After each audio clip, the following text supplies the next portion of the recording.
Most of our surrounding communities charge a quarterly rate, have it picked up, or they have to get their own companies to pick them up. It's a big cost when, just like we made comment on how much of an increase the sewage is quarterly. Well, like I said, Penn Hills is one, if not only, in the surrounding areas that don't charge that. That is paid for by your taxes. The other communities pay taxes also. And we aren't out of line with our millage. But that's a very large hit to the municipality budget. I think it's close to $2.5 million, is it? That's correct. Upward of $2 million for the rubbish pickup, and upward of $500 for the recycling. So that in itself, as I said, is a benefit for the Penn Hills residents. I do want to make a comment on our groundbreaking. It was a very worthwhile, it should have been attended better than it was.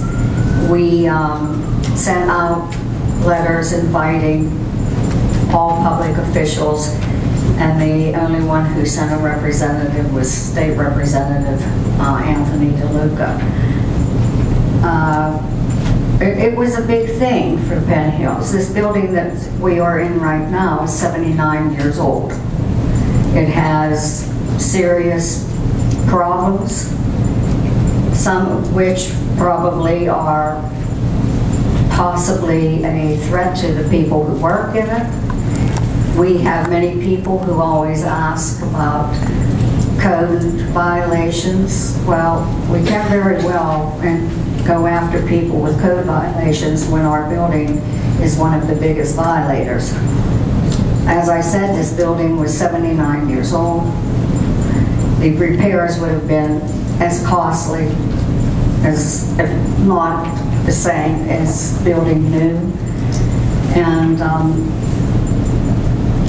Penn Hills has to realize that yes, we're an older community, but you can't stand still. If you stand still, you'll end up going backwards.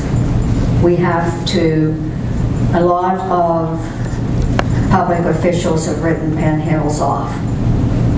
We receive very little acknowledgement, and we receive very little assistance.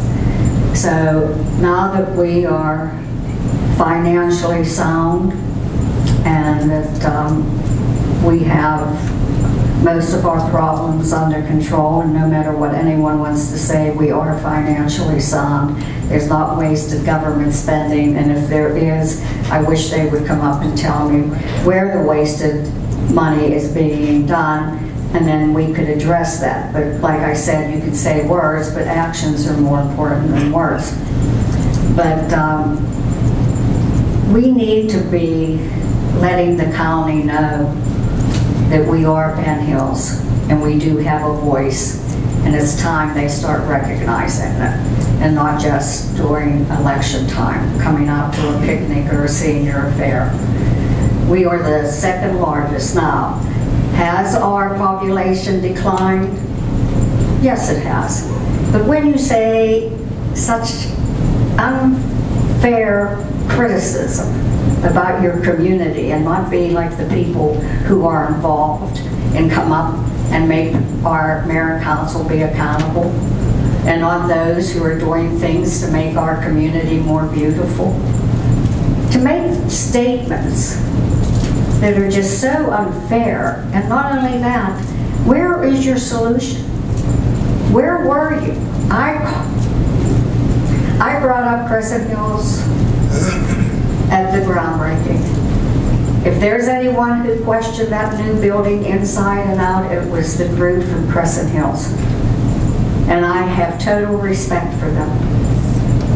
They might not have liked the answers that they got to their questions, but when they asked a question, they got the answers. And it was showing how government and public can work together. It was good for both of us because it showed that. It made us know that yes, we have people who we have to be accountable for. And when they ask a question, if we don't have an answer, then we'll get back to you with an answer. You might not like the answer, but we will get back to you with an answer. They worked with us, they made us accountable, and we let them see that mayor and council were aware of all aspects of that building. We built a new library that's state-of-the-art, that people from surrounding communities come in and enjoy, and that speaks well for Penn Hills. And now we are going to have not just an administrative council building, it's a complex.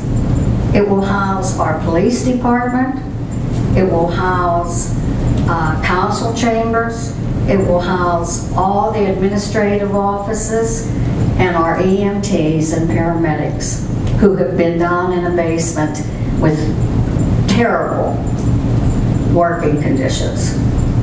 So it's a complex of the municipality, and it should be something to be proud of. And for us to be so insolvent that no public official of any kind thought enough of Penn Hills to come to that grand opening is, to me, a slap in the face to Penn Hills. And it's not going to continue. There were no media coverage, no pictures taken.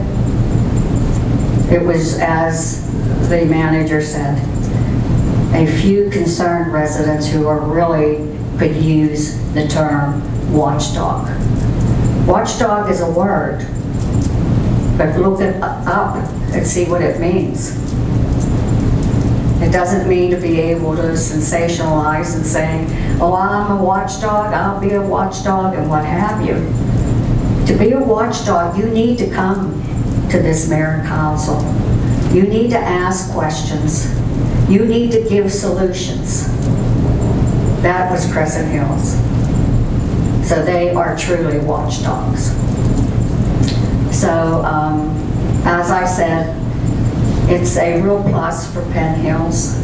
If we don't keep moving and improving, then we will go backwards, and we'll let everyone who has put us in to this write-off of our community, we'll let them know that no, that's not going to happen anymore. Are there any other comments?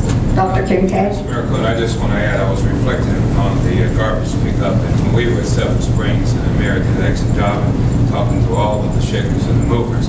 But I had an opportunity, for example, to talk to some of the supervisors of the garbage collection company. Just a casual conversation, and gave some, for examples, as Mo has done here tonight, and some of you can do as well. I was assured by the persons that I was talking to Jonah, that they're in the process of doing further training of their operators. They're upgrading their trucks. It's amazing to me that